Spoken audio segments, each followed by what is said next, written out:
Nagkayayaan kami mga magkakaibigan, nagkatuwaan, nagkasiyahan, nag-inuman. Pero di ko alam na aabot sa ganito. Paggising ko na lang, nakahubad na lang po ako.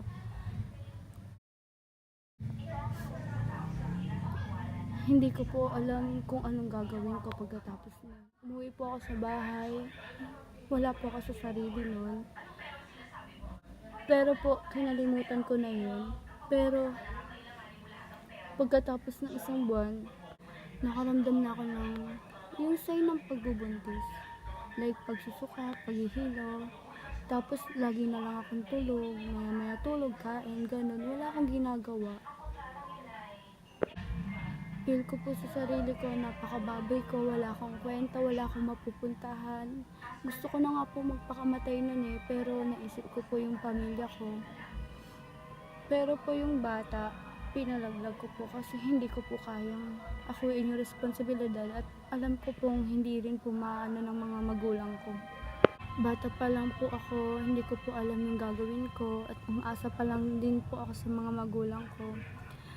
Si Lord na po yung bahala sa kaparusahan na ginawa ko.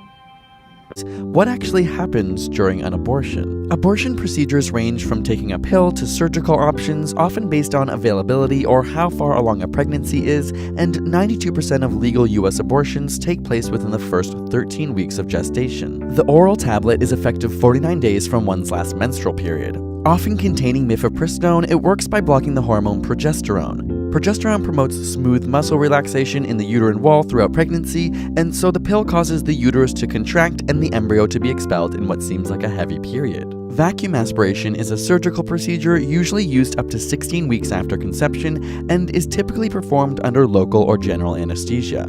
The cervix is numbed and opened wide enough to pass a slender tube into the uterus where suction is used to empty the contents. Within the same timeline, a DNC or dilation and curettage abortion can be used.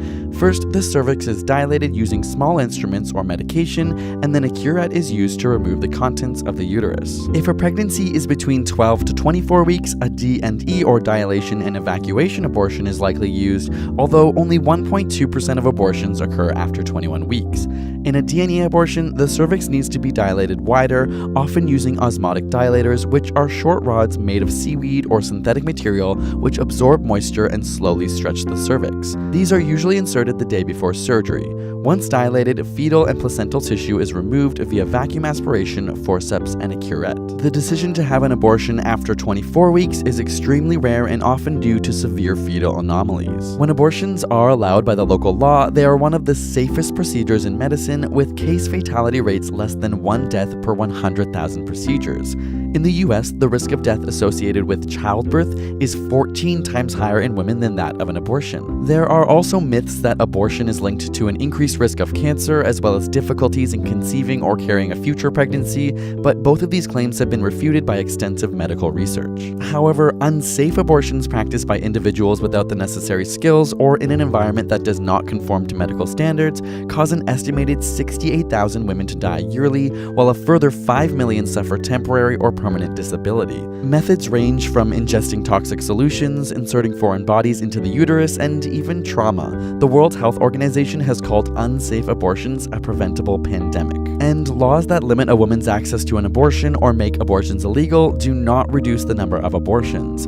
Countries where abortions are illegal have roughly the same number of abortions. What changes instead is the incidence of unsafe abortions. A 2011 study did find that state-level anti-abortion laws in Texas correlated with lower abortion rates in the state, but these results did not account for women traveling to other states with less restrictive laws to receive a procedure. Conversely, researchers have found that sex education and access to contraceptive methods do reduce the number of abortions by minimizing unwanted pregnancies. This can be seen in the abortion rates decreasing significantly in the developed world since 1990. Ultimately, access to legal abortions make women's lives safer and healthier. If you'd like to learn about Plan B or emergency contraceptive, which is not the same thing as an abortion, you can check out our video on that here. And don't forget to subscribe for more weekly